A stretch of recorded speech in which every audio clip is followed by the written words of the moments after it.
magandang hapon po sa bawat isa. Handa na po ba kayong makinig? Ayan po, ang tulog na po kayo. Proselyte, we follow the law! Okay, nandito po kami upang ipaliwanag sa inyo ang ating room decoration idea. So, bakit nga po ba tayo nag-come up sa ganitong kagandang room decoration, Teacher Alexa? Ayan, magandang hapon po sa bawat isa. Kami po ang nursery and kinder class from Proselyte class po. Nag-come up po kami sa ganitong klaseng room decoration dahil po ang ating DVBS 2024 po ay pumapatungkol sa Village Jesus. So, nag-come up po kami sa Proselyte Cave dahil po tinutulungan po namin or tinuturuan po namin ng amin po mga estudyante sa classroom po na ito upang matuto po ng kaalaman and humuhay ng kayamanan at kalaman sa salita po ng ating Panginoon. Amen! Pero bago po yon, bago tayo mag-come up sa ganitong idea, kailangan po natin ng budget. Kailangan po ng budget. Siyempre, hindi po natin magagawa ang gantong kagandang decoration kung wala po tayong pera or budget. And ano po ba yung mga kailangan natin, Teacher Alexa? Siyempre po, nagsimula po kami, ginamit po namin ng different kinds of colored papers po, different kinds of grip papers, lahat po ng mga bagay na makukulay ay ginamit po namin sa aming classroom upang pagpasok pa lang po ng aming mga estudyante at ng aming mga guro ay mapukaw na po ang kanilang mga atensyon. Amen! So makikita po natin sa ating screen ang mga different materials na ginamit po natin para masagawa po ang ating room decoration. So makikita po natin ang iba't ibang section ng ating room decoration. Ayan, so proceed po tayo. So makikita nyo po sa entrance pa lang o yung materials po kanina na ginamit natin. Ayan po, hindi po lahat yan ay gamit sa mga or binili po. So makikita po natin sa entrance, kung kanina po nakita nyo po yung entrance, no, ganyan po kaganda. And sa susunod po is mini cave naman po dahil sa mini cave po, dahil nga po papasok po tayo ng weba, so magsisimula po tayo sa mini cave. Ayan, so mini cave. So para bitinin po natin ng ating mga estudyante, nandito po yung pinakamalaking loob ng kuweba. Next po. Ayan, so ayan po, pagpasok po natin, nakita nyo po, no, iba't ibang kulay ng papel yung ginamit po natin para hindi po sila maboring. Next, our treasure map. Para may guide po sila sa pagpasok nila sa ating mini cave or sa ating cave. And sa pagpasok rin po natin sa ating room, makikita rin po natin yung 5 discovery stories po sa labas from day 1 to 5. Okay. Meron po sa pinakadulo, mamaya makikita nyo po or pwede nyo pong i-check ang ating mini garden na pwede po sila maglaro or mag-nap kapag tayo po ay nagre-reset. Ayan. So, meron din po tayong memory verse hallway. And also, hindi lamang po ang ating decoration dapat. Meron din po dapat tayong mga arts and crafts na makikita. So, mamaya po ipe-present po namin yan para makita nyo po isa-isa. And with our backdrop po, makikita po natin ang ating theme na Be Like Jesus and our theme verse na Philippians chapter 2 verse 5 na Let this mind be in you, which was also in Christ Jesus. Yes po. So, ang ating mga walls, makikita nyo po, no? Lahat po ng paligid ng ating room ay meron pong decoration. Dahil po, gusto natin umiikot ang mga mata ng mga bata para pagbalik po nila, hindi sila maboboring, hindi sila ay, ayoko nang bumalik kasi ayoko nang makita yung room. So, hindi po ganon. So, kailangan po lahat na nakikita nila ay mapupukaw ang kanilang mga mata. Yes, sure. So, any question po? So, pamaya po, pwede kayong lumapit sa amin para magtanong po kung ano po yung mga pinakaginamit namin sa room decoration na ito. So, again, Proselyte, we follow the law. once again, I am Imitator Raymond. And I am your imitator, Alexa. Hanggang sa muli, paalam!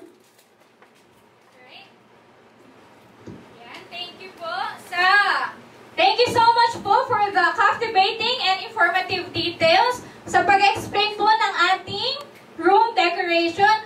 Tama po, no? Marami po tayong kailangan isalang-alang sa paggagawa po ng ating classroom decoration. Hindi naman po pwedeng basta na lang natin mailagay. Dapat po ito po ay naaakma sa ating pong tema. At higit sa lahat, kailangan po ipag-pray po natin yung budget natin kasi kung hindi naman tayo makakapag-provide, though meron po tayong mga resources, mga recycled materials, isa din po yung mga magagamit po natin. I-pray natin yung kay Lord, yung kanyang provision. And now, since kanina, na-explain ko po, kailangan yung room decoration natin ay dapat akma po sa tema.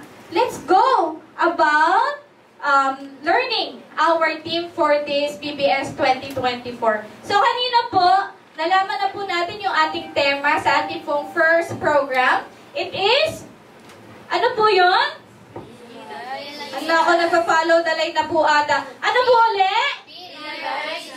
Be like Jesus. We are imitating Christ's character na makikita po natin sa Philippians chapter 2, verse 5. So sabi doon, be like Jesus. Sa be like Jesus, katulad din po ay kailangan, pag sinabing be like Jesus, parang sabi doon, we had to be like Him.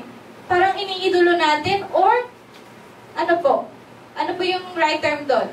Ini-imitate po natin kung ano si Jesus. Pero sabi doon mga teachers, tayo ba mismo, kilala po ba natin si Jesus? Yan. Sino po dito nung bata merong mga idol?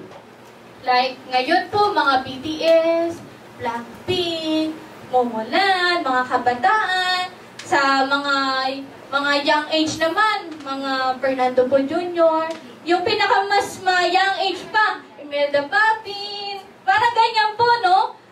Kapag tayo po ay may iniidolo, kailangan po, kilala po natin kung sino po yung gusto natin. Tama po ba?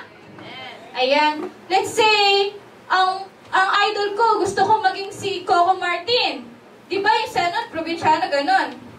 Dapat kailangan kilala natin sila. Or kung gusto naman natin, isang sikat na preacher, si Billy Graham, kailangan kilala din natin siya, di ba? Kailangan kilala natin kung sino at kung anong ginagawa niya. Ganon din rin po sa ating BBS ngayon. We have to know who Jesus is. Because even Jesus wants us, minsang tinanong din ang kanyang mga disipulo. Sabi sa mga disipulo, who do you think who I am? Kapag tayo po ay tinanong ni Jesus, ano pong sasagot nyo? You are the Son of God. Sinasabi po dito, God, Jesus is a man, and at the same time, Jesus is God. Kailangan po natin tandaan yan. Yun ay, si Jesus ay Son of God, and siya po ay Son of Man. Since nalaman po natin, kilala na po natin si Jesus, kasi hindi naman po natin pwedeng sabihin sa mga bata na gawin natin to. Let's be like Jesus kung hindi natin mismo kilala si Jesus. Okay? So now, tungo po tayo sa objective po ng ating pong temang Be Like Jesus.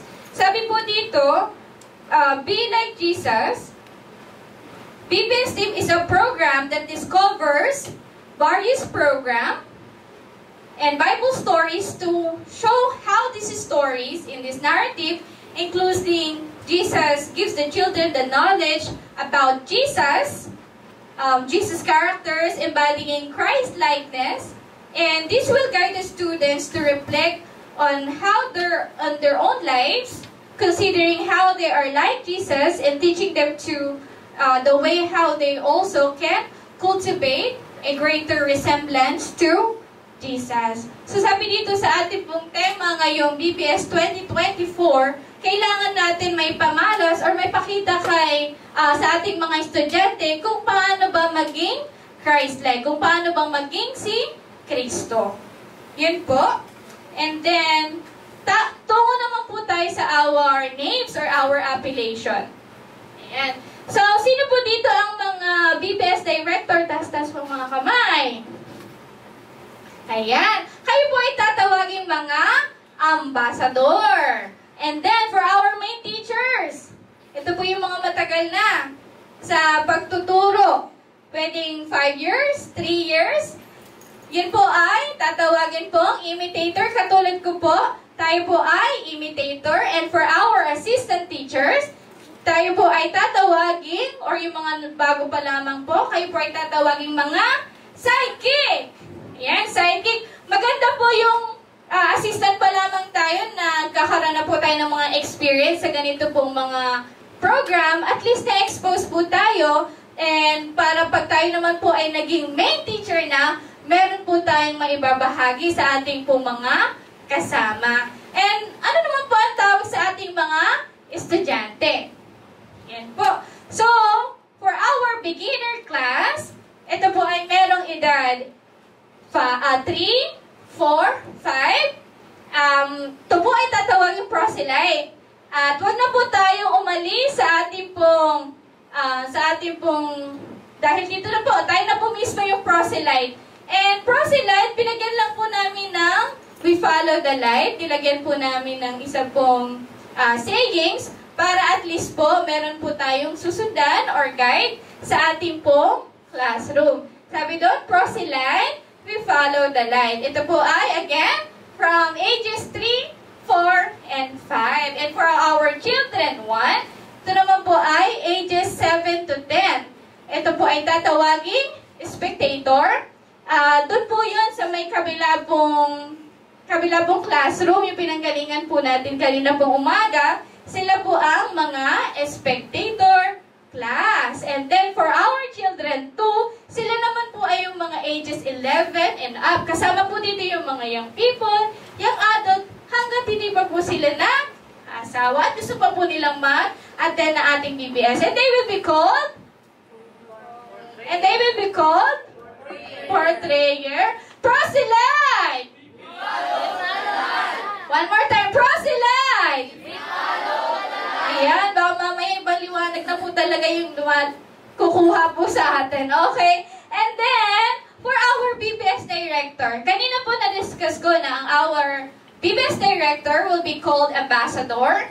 And they are the one who will handle and oversee the whole program from planning, organizing, recruiting teachers, training teachers, and reaching out to the community. Sila po talaga yung pinakaulo. Hindi naman pwedeng puro kamay, puro paa, or puro mata lang. Kailangan meron din ulo sa ating pagkakondak ng BBS. Because they are the one who will be the head and the mind of the BBS program. And bilang isang BBS director, they should have these qualities. First po is Christian character. Dahil Christian nga po tayo, hindi naman po tayo pwedeng magkaroon ng ibang character. It should be Christ or Christian character. Second po is competence, chemistry, dedication, and leadership. Mahalaga po itong mga bagay na to na magkaroon ng isa pong BBS director. And now we go with our main teacher. Main teacher, you are important. Sabihin nga po natin sa katabi po natin, you are important. You are important. Ayan. Siyempre, lahat naman po tayo ay importante. Pero sabi doon, bakit importante po ang ating mga teachers? Because sila po yung hahayo. Sabi mo, ikaw ay hahayo. Ikaw ay magtuturo. About the team. And now, let's go with our lesson overview. Ilan po bang lesson overview po natin ngayon? 5. Tama po. From Discovery 1 to 5, for Discovery 1, we have the Grand Feast or the Feeding of 5,000 na makikita po sa Mark chapter 6 verse 30 to 44. And then for our Discovery number 2, Jesus blessed the little children and Jesus from Mark chapter 10 verse 13 to 16. Discovery number 3, healing and forgiveness. Jesus heals the paralytic, Mark chapter 2 verses 1 to 12. And Discovery 4, listening to God's voices. God called Samuel in 1 Samuel chapter 3 verses 4 to 20. And for our Discovery number 5, God uses the little children, David and Goliath from 1 Samuel chapter 17. Pinahapiyawan ko lang po kasi po mamaya pag-aaralan po natin ito ng mas detalye. And ngayon po, since we know what is our discovery stories from 1 to 5, titignan naman po natin kung ano yung mga supplementary activities or supplementary things na pwede po natin gamitin sa ating po mga stories. And for our arts and craft, may I call Imitator Jenny and Sidekick Sean.